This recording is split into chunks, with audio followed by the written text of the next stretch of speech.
I've made almost every Spider-Man power into real gadgets, but one of them became a real toy you can actually own. It all started years ago with my first web shooter built from a lighter. It looked cool, but I wanted one that could actually shoot, stick to something, and pull it back just like Spider-Man does. So I built one with magnets and suction cups. But there was a big problem. It only worked on metal and whatever the suction cup could handle. So I spent months experimenting until I finally made my all-stick formula. This special tip is extremely sticky. It can stick to almost any surface and peel off with no residue. It allows you to lift heavy objects, open doors, and even take your friend's wallet. As a joke, of course. Now I feel like my web shooter is finally perfect. And if this video gets 1,000 comments, I'll build whatever superpower the top comment says.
Okay, so someone finally learned how to produce spider silk from their hands just like Spider-Man.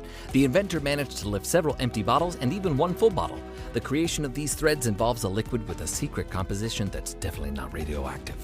Here's how I made my web fluid version 1.01. Now there's actually no VFX in this video, it's all just basic chemistry. And how to do this is actually all laid out on the blackboard in the video. It's known as nylon 610, which is a popular and versatile synthetic polymer. But in my opinion, it's probably the closest thing we have to actual web fluid. I think what's holding it back is creating a web shooter that combines these two chemicals and shoots out a continuous strand of polymer. Now before I show you how to do this, just a little PSA.